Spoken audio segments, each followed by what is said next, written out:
What's up, everyone? This is David Greenspan, and you are listening to Season 2 of the Mindshare Podcast, a proud member of the Industry Syndicate Media Network.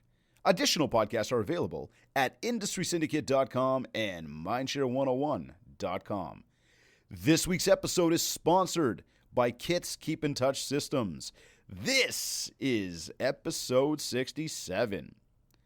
So she's a nationally sought-after Instagram content development coach, owner of Berman Media PD, and a creator of the Instagram Power Method program. She's a self-made entrepreneur who has grown her program and coaching services to well over six figures in each of her 5 years in business, and she specializes in working with real estate agents, lenders, and title reps nationwide. She's an expert in understanding and utilizing psychology to help people tap into the power of Instagram and its ability to be a lead generation source for your business. On this episode of the Mindshare Podcast, we're going to help you do just that. Tap into the power of Instagram. And I am excited that Michelle Berman is here with us to help us do just that. Michelle, welcome to the show. Thank you, David. I'm so excited to be here. Thanks, everyone. So talk to me. I want to dive right into this. I love that thing about psychology. I am so big, like with the Mindshare, mindset, neuroscience, neuromarketing. When I saw that in your bio, I thought that was really cool. So I want to know, you're an expert in understanding and utilizing psychology to help people tap into the power of Instagram. Tell me about this. Okay, so I am so excited to be able to openly say that I am a psychology nerd, and that I love understanding our generations and the way that each generation kind of utilizes social media as a whole. So I actually went to college for psychology. I have an undergrad degree in psychology and journalism. And I tried that, but like I started reading the books and I'm like, you know what? The books are too thick for me.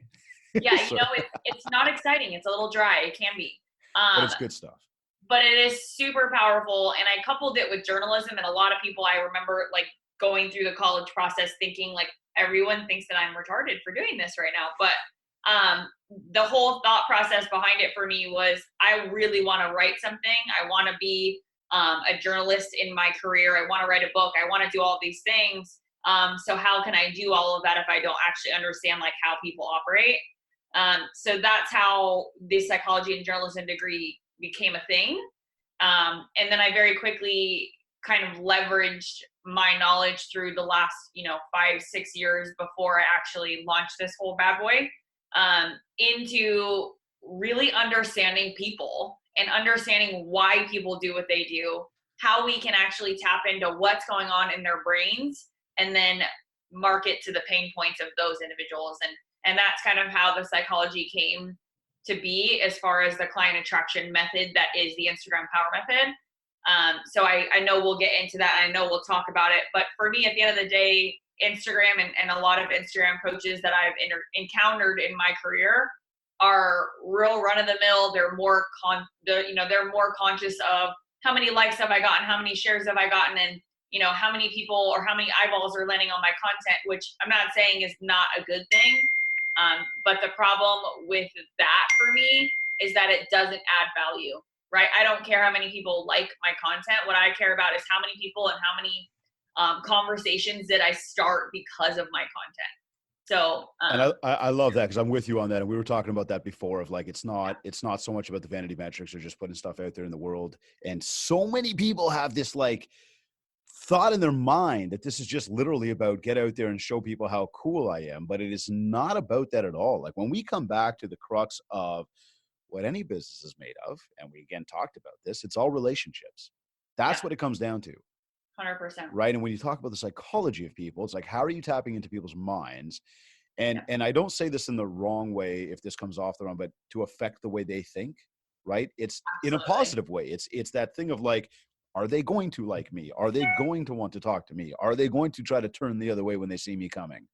Right. So it's those little things of what are we doing? And I think that Instagram is a really powerful tool for that. So I guess on that front, then, why Instagram when it came to, you go to school for psychology, and now all of a sudden it's like, I think the natural thought is when people go to school for psychology, they're going to be like psychologists and doctors or something like that. Why Instagram? Like, why move into that channel there? Well, for me, the process, people ask me this all the time. They're like, how did you get into doing this? How did you come up with, this whole concept? And my truthful answer 100% is I have no idea.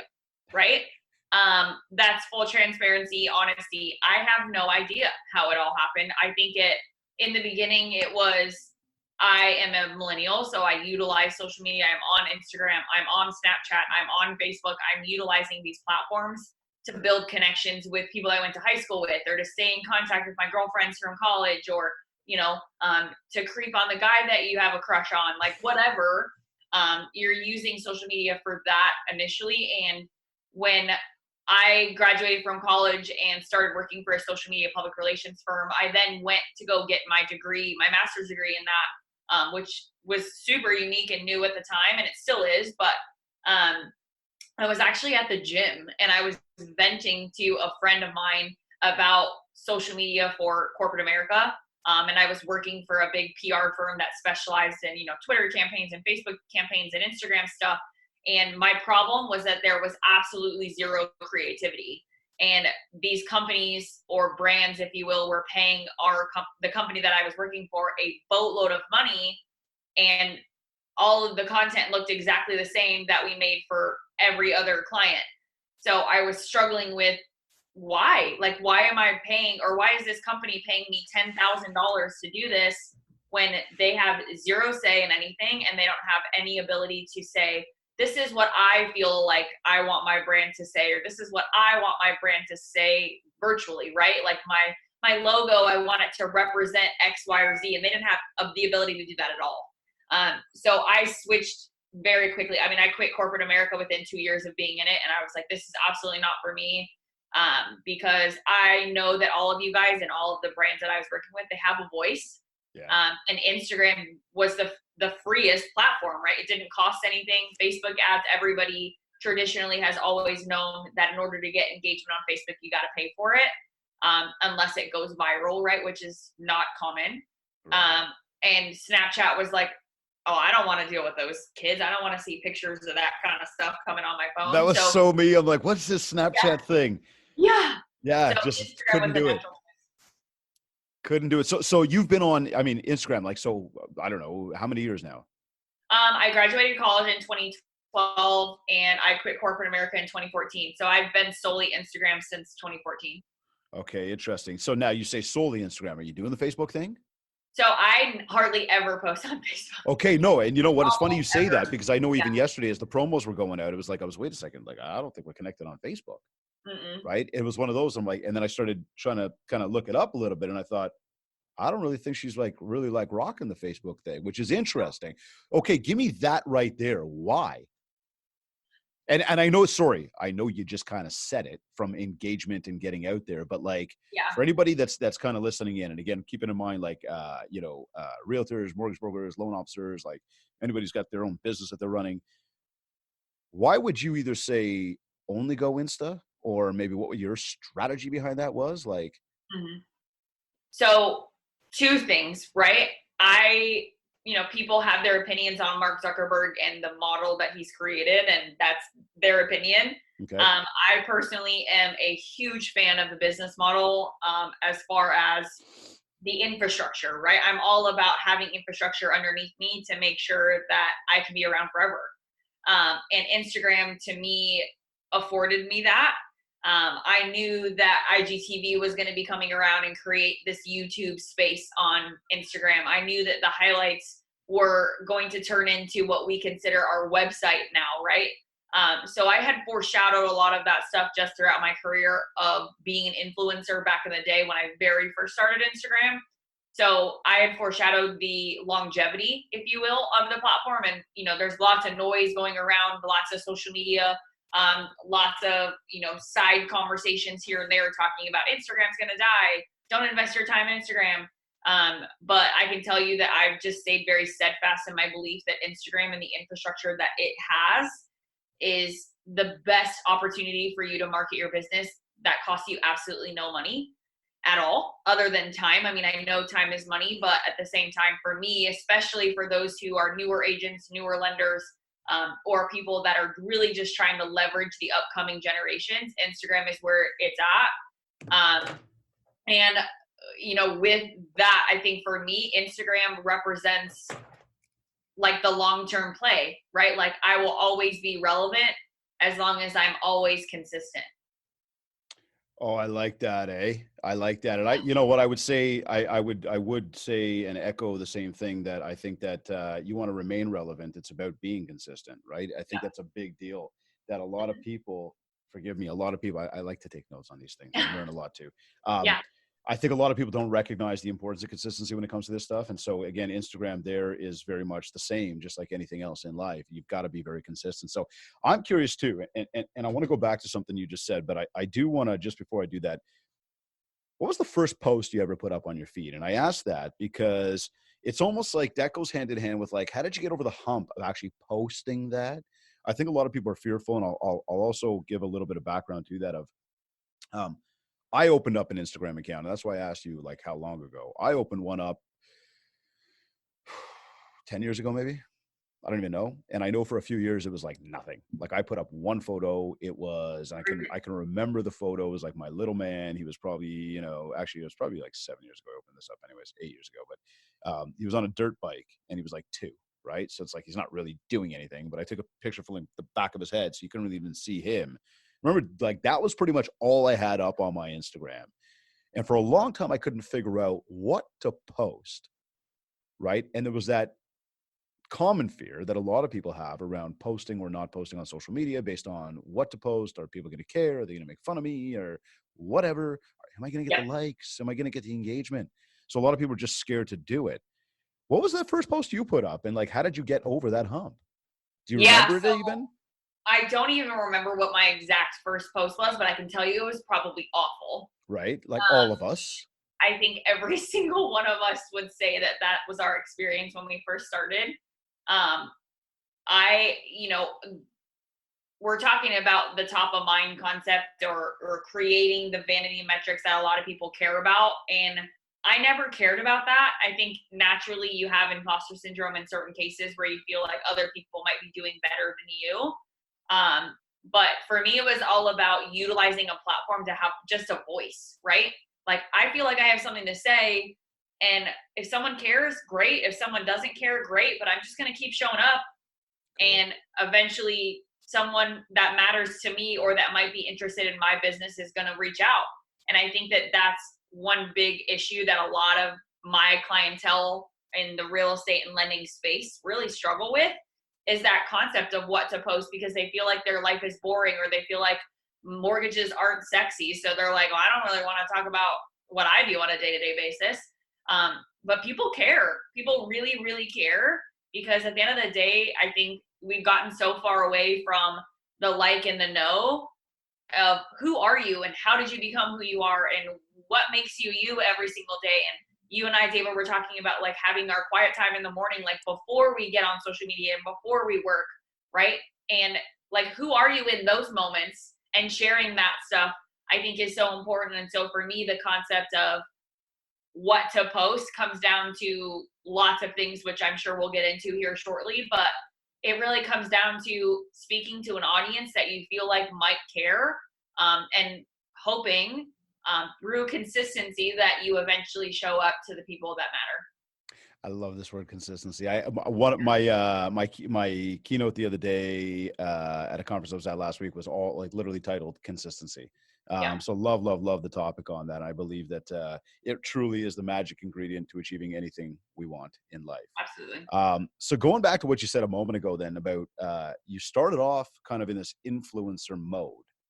Yeah, I think again, talking vanity metrics, a lot of people get caught up, of I'm an influencer or trying to be an influencer and not maybe recognizing what that is. So can you define that a little bit more? Like when you said you started off there, but then you kind of, you know, found maybe your road and started going down that road. What was the difference from where you are to where you were, and yeah. and that idea around influencer? Like, what does that really mean? Define that. Yeah, so I started off as an influencer, right? Which a lot of people have this, and they're completely correct when they say this, but you get paid to post. That's it. And so I Paid by started off, who? Like you go to a company and brand, you're like, hi, I'll post on your brand, behalf, like pay me. brands. Yeah. So example, back in early 2015, right after I started my whole Instagram journey, I had been educated through the friend of mine at the gym about this, um, influencer space, right? Of you could buy Instagram accounts. And I was like, what the heck are you talking about? But that's how I started, right? So I finally listened to him and he was like, just buy this account. It was like $2,300. So you From can who? From buy, somebody that started the account? yep. So So like, you my name buy is it. David, and you came to me and said, Dave, I'll pay you for your account. I'll buy your account off of you, right? Depending on what your follower base is. Obviously, you got to look when you're choosing accounts to purchase. It's all about understanding the audience that you feel like would benefit from whatever is on that page, right? So I'll give you an example. The very first page I ever bought it's called Bestie Facts. You guys can probably look it up. It's probably still around on Instagram. What's it called? Bestie Facts, like best friends, but Bestie, and then Facts, Facts. It is an account of nothing other than a whole boatload of best friend memes. Like that's it, So why right? did you buy that? Because the space that platform or that page was attracting was a bunch of teenage girls, right? Primarily teenage girls. So I was able to purchase a program, or excuse me, a platform that had an audience of a bunch of influential or easily influenced teenage women, right? So by creating an audience that attracted that, I could then reach out to a brand and say, hey, you're Shoe Dazzle, right? You're selling shoes to women, and I have a platform that gets X amount of likes a day, has X amount of story engagement, has X amount of whatever. So pay me X amount of dollars to be on my page. And so would you were then responsible for continuing to feed the content to that page? Correct. So I would make the Interesting. memes. I would make sure that the content was growing, right? And the engagement was growing, whether that was through, back in the day, it was called share for share. So I would share, or I would give my meme and my caption to another person that had a big page. They would post mine on their page. They would give me theirs, and I would post theirs on mine. And that's how you share for share and grew followings at the time. So when I started off in that space, and to kind of bring this back full circle, it's when I was going through that experience and being an influencer and getting paid and having to really understand an audience on a platform and identifying that if I'm selling, or if I'm trying to sell my page space or ad space, if you will, to a brand, that brand is going to want ROI for me, right? They're going to want to know that if they pay for an ad on my Instagram or my Bestie Facts Instagram, that they're going to get sales out of it, right? So if they pay $200 for a 2-hour ad, they need to make sure that they're generating ROI, just like any business, right? So it's up to me to really understand what my audience, aka the teenage girls that were consuming my page, cared about. Right. Interesting. And that's where the whole idea around influencer came. So it's really more about go out there and purchase accounts that have good followings, continue to feed those accounts with content, then go out and essentially you're like selling advertising space to other brands to kind of go, hey, if you want, I can put you out here to this audience, pay me. Yeah. Interesting. I like it. I like it. So tell me this now, Instagram itself, what is it all about? Like, why should people be leveraging it regularly? You know, what, or more specifically, what should be part of their DMO, like their daily method of operation when it comes to Instagram? So part of what I teach, and we don't have time probably to talk about how the transition. For sure. I know you're loaded with this stuff, right? There's courses about it. You and I could probably talk for 4 hours, but how I transitioned out of the influencer space into actually creating a program to teach this. It ultimately came down to, I understood clients, I understood branding, I understood exactly what it took to have an ROI on Instagram based off of a targeted audience. So it transitioned into, I really like people. I don't get to have relationships with people as an influencer because all I do is take their money and post their pictures. Taking money is okay. I mean, it's fine, but there was no passion project there. You know what I mean? Yeah, totally. So I transitioned into being able to utilize everything that I had just spent almost 3 years learning into building a program that's based off client attraction. So their daily method of operation, or DMO as you called it, of how to use Instagram if you're in that space, regardless of, obviously, yes, I specialize in real estate and lending. That's my core. But this goes for any business, regardless of whether you're selling hair extensions or you're an insurance guy or you're a car salesman. Like, it really doesn't matter. It's all about adding value for like what your actual audience cares about, right? But back that all the way up into this funnel of what do you specialize in? Who are you? So what I teach people when they're going through my program is, if I meet you at a party, David, and I say, hey, what do you do for a living? You better have an elevator pitch. And it's not an elevator pitch of, I'm a real estate agent, I've been doing it for 15 years, nice to meet you. It's like, if you tell me that, like if I meet an agent, right, and I say, hey, what kind of real estate agent are you? They'll look at me like deer in headlights. Like, I don't know. How long have you been in the real estate space? Oh, like 13 years. And so in my mind, I'm like, you don't know what you sell or how you sell it, so you're probably not that good at selling it. That's what I think, right? So what I help them understand, and if there's one thing that people can really understand from this, as far as what they should do every single day, right? Identify who you're speaking to and know it inside and out. Know that person, right? So for example, if someone meets me at a cocktail party, a networking event, and they come up to me and they say, hey, Michelle, what do you do for a living? I say, I'm an Instagram content development specialist that specializes in working with real estate agents and lenders to actually utilize Instagram to build a pipeline of leads that come to them. So that's my elevator pitch, right? Yep. So if I meet a real estate agent and they're like, oh, I'm a realtor, I'm going to be like, cool, I know 500 of them. What kind of realtor are you? Right. So what should somebody answer then when they say, what are you looking for from somebody if they say, yeah, I'm a realtor? So what I'm looking for is what I call an I help statement. So it's who you help, how you help them, and the end result that you get somebody, and it all has to be done in one sentence. I like that. So who you help, right? Identify the person. Who are you actually helping? So if you're a real estate agent, who are you helping? I have lots of clients, for example, that are veteran specialists, right? They work only with veterans. So I'm a retired veteran turned real estate agent specializing in helping other veterans get into homes with zero down and extra money in their pocket, or, identify their home ownership upper potential, whatever, right? But again, it's like, you got to back it up and actually say, this is who I am, and these are the people that I help. And then if you hire me, guess what the result is? You're going to get into a home with no money down, and you as a veteran who probably doesn't have a ton of money is going to be able to get into a home that actually suits your family's needs. I love that. I think that was really, really valuable for everybody, because I think it goes hand in hand with well, I mean, there's your 30-second pitch, but there's your differentiator as well. To just say I'm a 100%. Realtor, or I'm just a mortgage broker, I'm just a loan, you're just like everybody else now. Why you? And then on that, then when it comes to Insta, because I think one of the challenges I have seen over my time using the platform, and I post very regularly as well, I had this time where I was doing a lot of like word swags, right? Where I'm putting in a lot of like the quotes. Now they're all my own stuff. It's all me putting it up, but it's like, it's so ho-hum. It's so like, the same as the other stuff you're seeing out there on a regular basis when it comes to like somebody else threw out a quote, right? Like that is so done.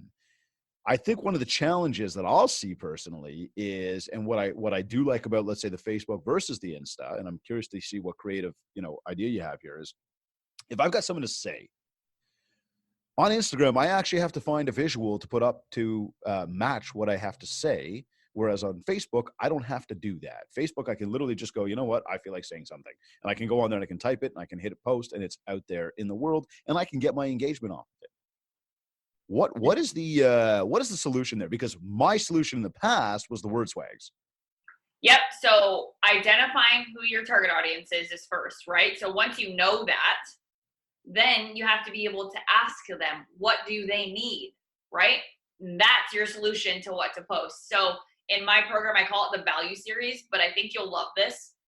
Creating a value series, and it's a topic that you use once, or you create one topic for the entire month that you break into 5 bullet points. Mm-hmm. So that value series topic, if you will, is your solution to what to post, right? So you're a real estate agent, for example, you should be posting your listings naturally. Of course, you have to show transactional history, right? You should be posting testimonials. And if you don't have them, you should be creating an About Me series to allow people to get some insight into who are you, right?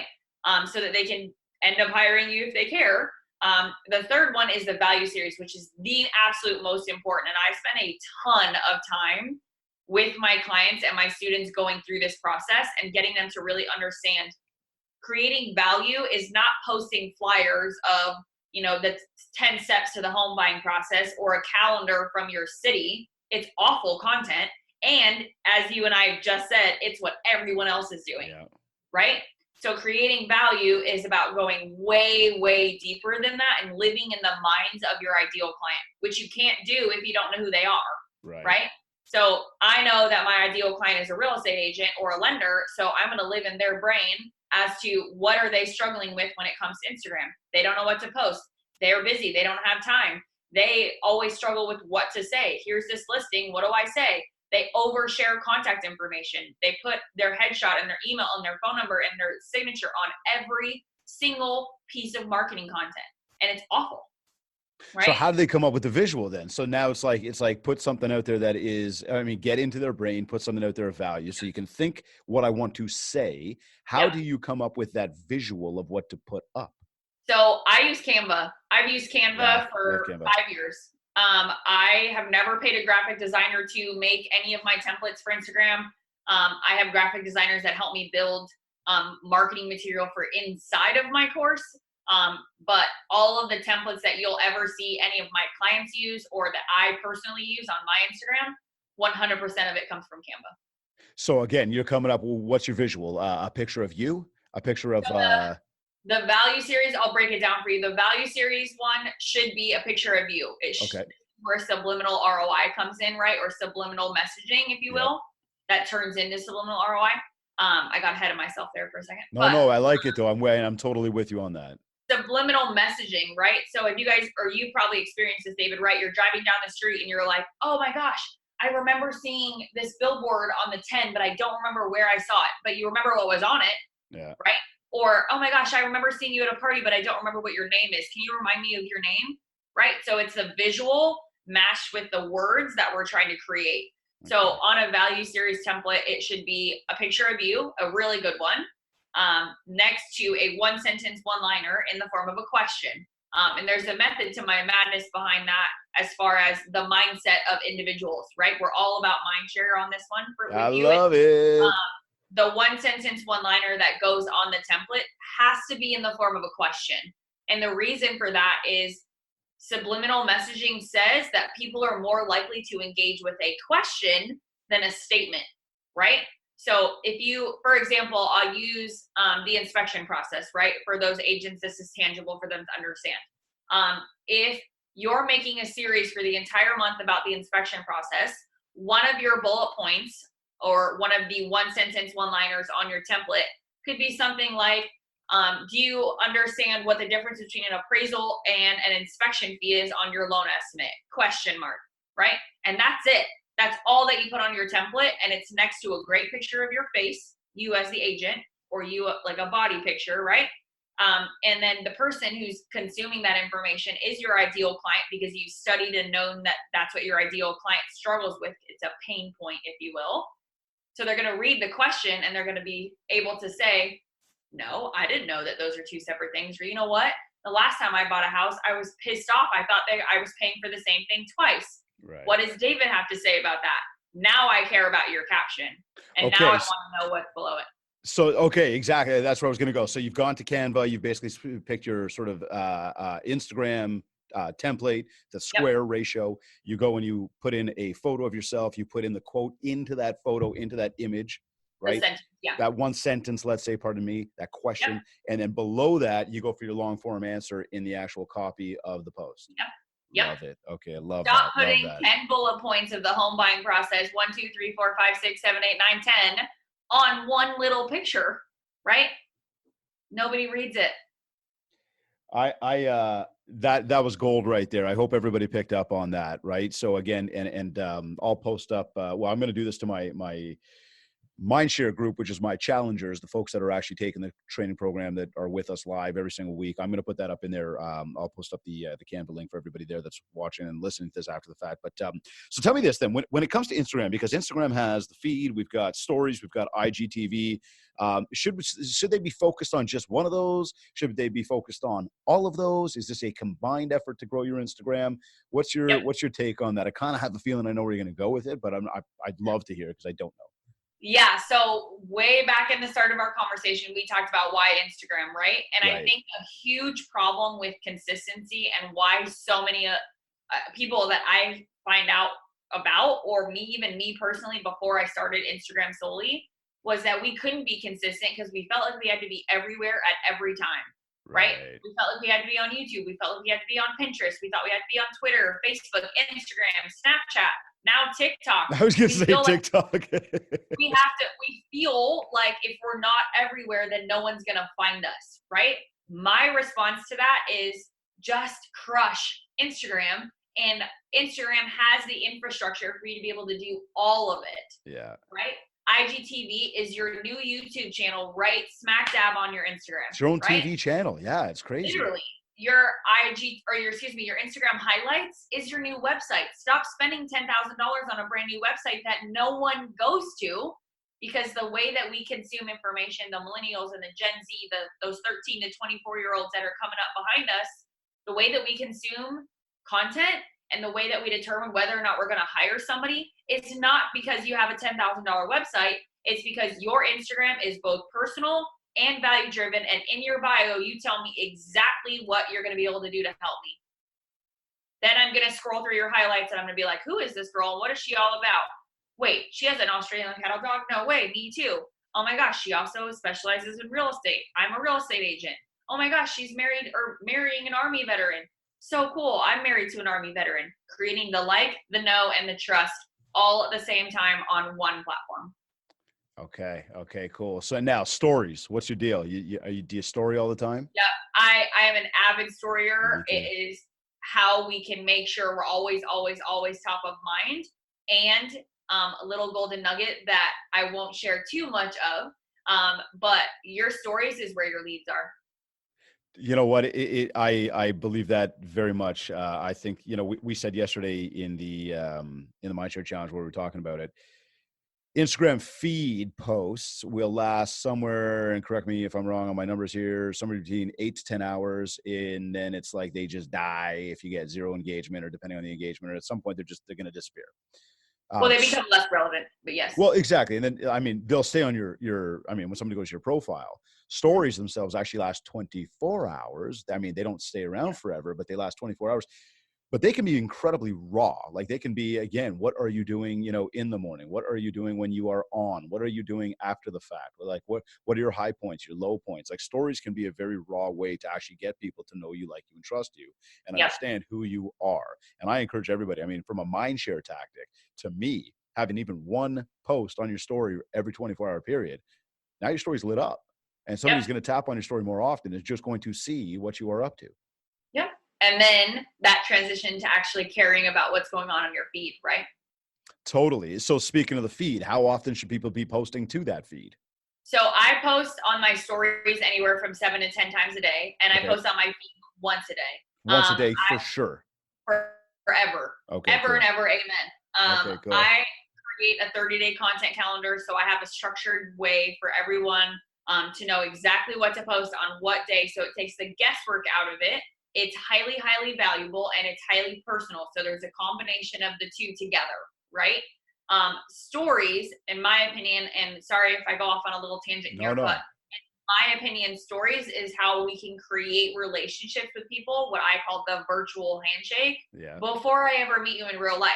Perfect example, right? David, you and I have chatted via DM, God knows how many times, right?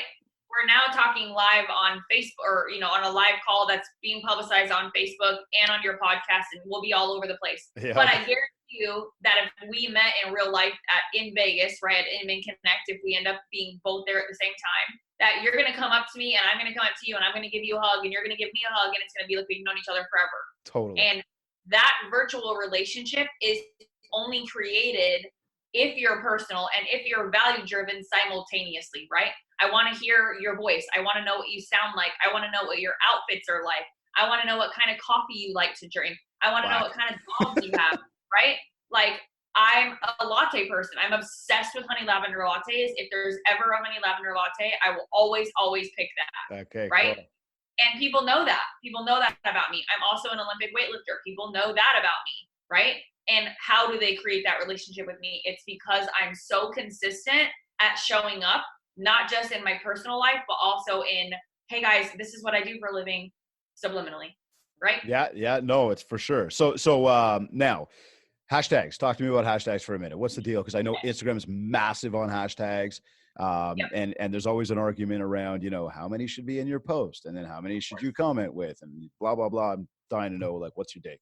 So here's my take on it. You should be using 30 on every single post, no matter what, right? 30 on every post.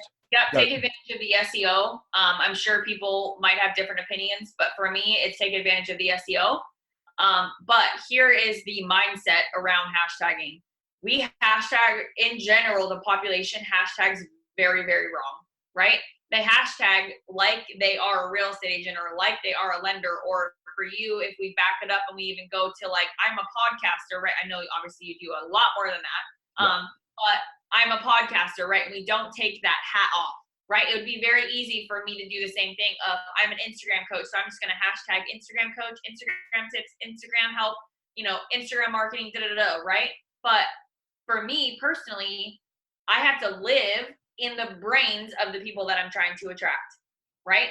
So if I'm trying to attract real estate agents and I'm trying to attract lenders, I have to live on Instagram where those guys live. Right. So the way that they consume Instagram and what they search and what their explore page looks like, that's what I need to care about, because if I can end up on their explore page, now I matter, right?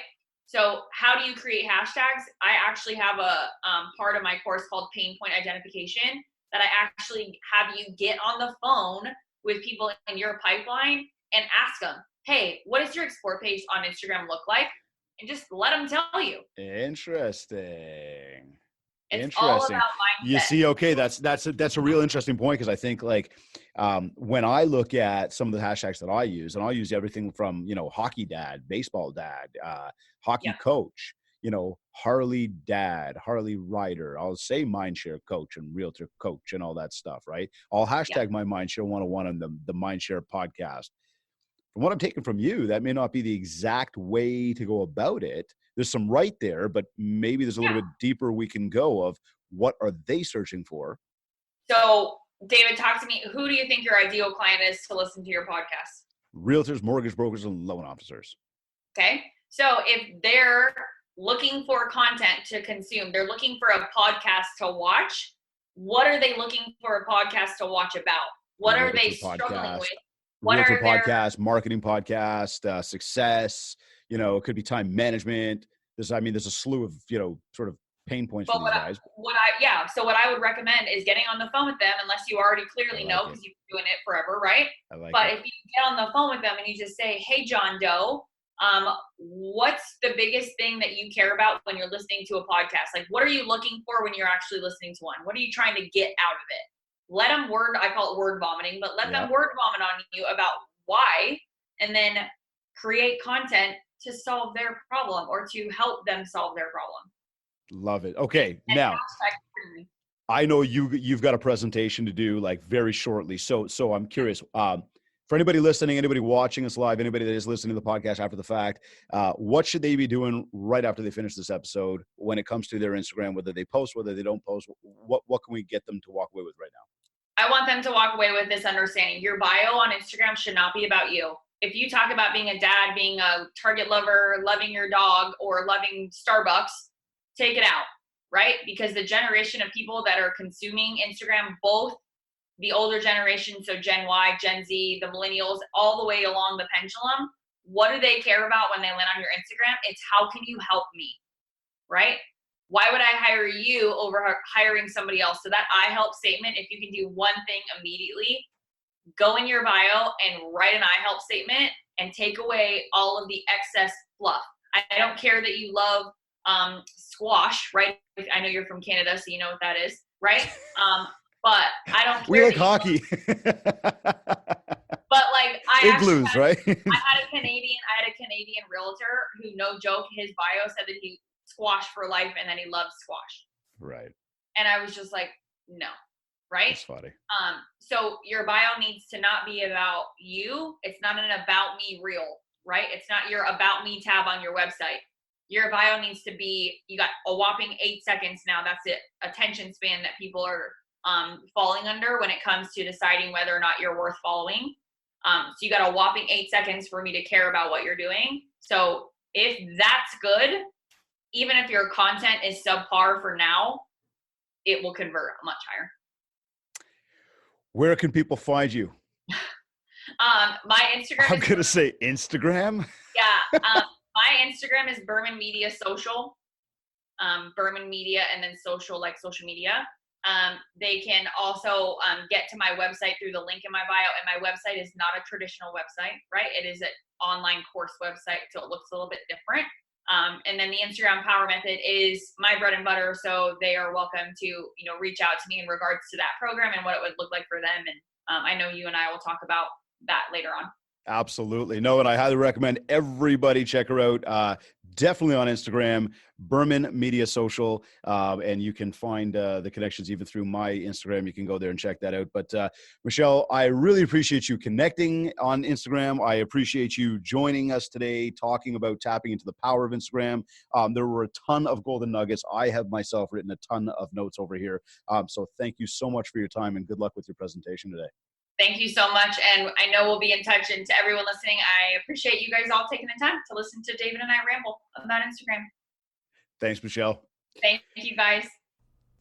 Now, just before we go, I do want to mention that the mindshare101.com site has been completely updated, completely revamped, and the coaching program is now live and ready for you. We only take a handful of clients every single month. This comes down to time management. This comes down to how intimate we want to get with you and helping you grow your business and, of course, build that mind share, your overall success. This coaching comes down to your marketing, your business, and your life. Look at me as sort of that accountability partner. Look at me as the mirror that you stare into, that you have that private conversation with. And just this time, the mirror talks back. I hold you accountable. I motivate you to do better. I am here to help you get to your next level. So I encourage everybody, check it out. It is currently open. We are accepting new clients. I have been doing the coaching for some time now, a few years. But hey, we've taken the website, brought it to another level, and made it open to the public as opposed to just the people that reach out to us personally. So I encourage you to check that out. Again, mindshare101.com. You're either listening to this on iTunes, iHeartRadio, Google Podcasts, Stitcher, or Spotify. Or maybe you went to industrysyndicate.com. Maybe you downloaded our free Industry Syndicate podcast app. Or maybe you went to my website, mindshare101.com. Wherever you like to consume your content, please rate, review, subscribe, tell the world. And if you haven't yet, connect with me on Facebook at Mindshare101 and on Instagram at DavidGreenspan101. This has been another episode of the Mindshare Podcast. Thank you, everyone, for tuning in.